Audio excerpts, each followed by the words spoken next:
এইভাগৰ আমাৰ পিতলৰ গৰু আগৰ ৰজা দিনৰ আছিলে যে আমাৰ নাম পাতিবৰ কাৰণে ব্যৱহাৰ কৰা পাত্ৰ ডাঙৰকৈ উৎসৱ পাতিলে ৰজা দিনৰ ন ৰজা দিন এইটো 1500মান বছৰ হ'ব লাগে ন? কিমান বছৰ মান হ'ব? এইবোৰ 300-400 বছৰ হ'ল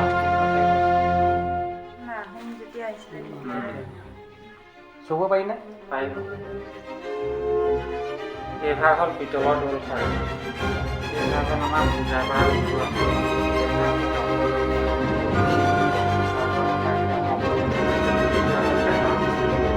এইটো হ'ল হাতী, এইটো হ'ল কেংগেৰু, এইটো হ'ল শংখ, এইটো হ'ল দৌল টেমা, এই দুটা হ'ল পদক, এইভাগ হ'ল ডাইনছৰ, এইভাগ হ'ল ঘৰিয়াল, এইভাগ হ'ল গোবিন্দ ওচৰত সন্ধিয়া পন্তি প্ৰজ্বলন কৰা হয়, এই দুটা হ'ল লোটা, এইভাগ হ'ল আঙুলি শৰাই, এইভাগ হ'ল নামৰ নৌকা, এইভাগ হ'ল মৌৰে চালি ধৰা নৃত্য, এইযোৰ হ'ল আমাৰ হেমচন্দ্ৰ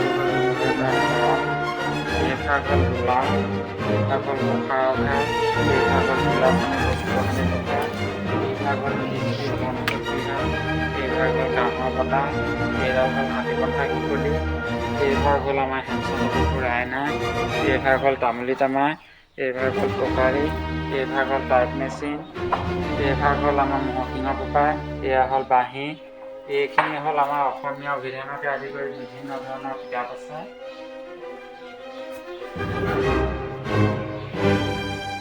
এইখিনি আমাৰ সত্ৰ প্ৰতিষ্ঠাৰ পৰা বৰ্তমানলৈকে যিমানখিনি আমাৰ উৎসৱ আৰু নৃত্য পালন কৰা হয় সেইখিনি ইয়াত লিখা আছে।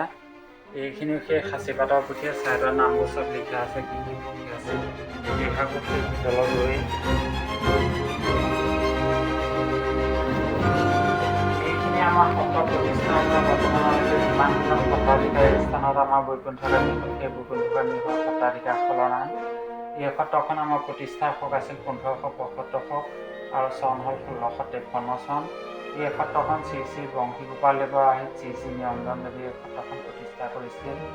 এই সত্ৰখনৰ বৰ্তমান সত্ৰাধিকাৰ ডক্টৰ শ্ৰী শ্ৰী বিকাম্বৰ দেৱী স্বামী, ডেকা সত্ৰাধিকাৰ হৈছে দেৱানন্দ দেৱী। তেখেতলোক আছে ন? আছে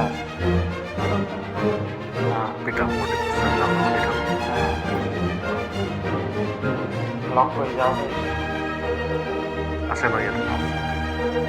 এইখিনি আমাৰ বিভিন্ন পুথি পাতি আছে।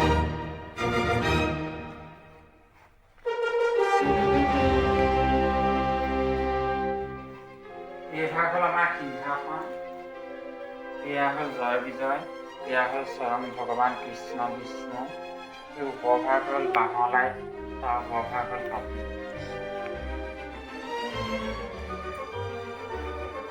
ঠিক আছে, ধন্যবাদ।